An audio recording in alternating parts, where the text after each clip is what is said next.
So what up guys? So samahan nyo ako i-check yung ating crayfish. Dahil kanina may nakita akong maliliit na railings eh. So double check ko lang kung nagpagpag na ba isa nating buried. Samahan nyo ako dito. Tignan natin.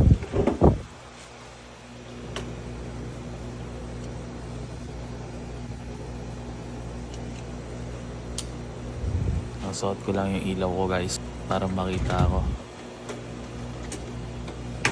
Yan nga yung sinasabi ko sa inyo, yung nakita ko kanina, ang liliit. Parang bagong pagpag lang kasi medyo pinkish pa siya eh. Wala pa siyang masyadong itim-itim sa katawan. So yan, sobrang liit pa ng isa oh. Parang bagong pagpag eh. Pero yung mga nandyan naman, mga weeks old na yung mga yan eh. So dapat may parang itim-itim na yan sila. Kaya ito, check ko yung natitira nating buried dito. Bali, isang buried na nga lang pala itong natitira. Kasi yung dalawa, tapos na magpagpag. Check ko itong isang nagpagpag na ba.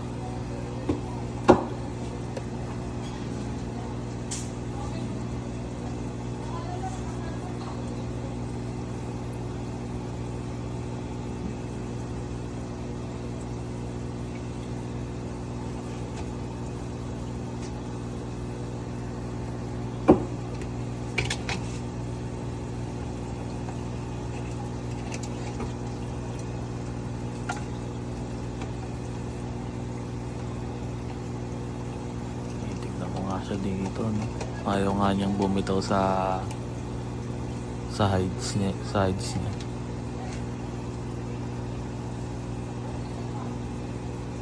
tinanggal ko na yung hardworks.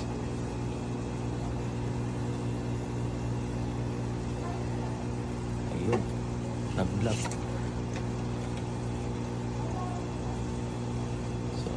Tinitignan ko nga no, may mga sumamang cravings pero hindi naman galing sa kanya kasi medyo malalaki na eh. So tara guys, tignan natin yung ilalim niya.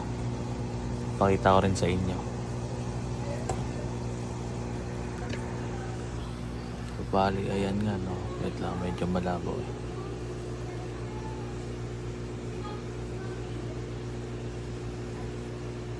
Ayan, tignan nyo. So bali hindi pa pala siya nagpapagpag. Medyo matagal pa pala to. So tignan nyo guys, sobrang dami niya no. Hindi ko alam kung nasa ilan yan. Dami. Kung alam kung magkakasya sila dito sa trapan ko eh. Ayan yung mga ayun medyo malalaki na kasi ganyan dapat yan eh. Yung may parang itim-itim na. Kapag mga weeks old na. Yung kanina nakita natin pa yun eh, medyo pinkish eh. Ibig sabihin bago lang, ewan ko ba't ganun. So ito, babalik ko na nga to para hindi ma-stress. Baka kasi pag na-stress kasi yung crayfish guys, pinapagpag nila yung itlog nila para hindi masayang itlog. Balik na natin.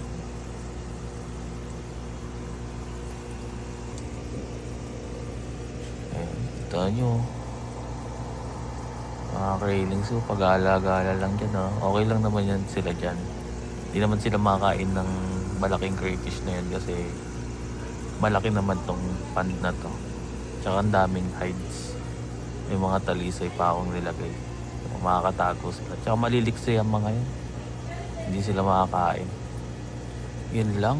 So paalam mga guys. So bali sa susunod na video natin gagawa tayo ng talisay extract. So yun lang. Bye bye.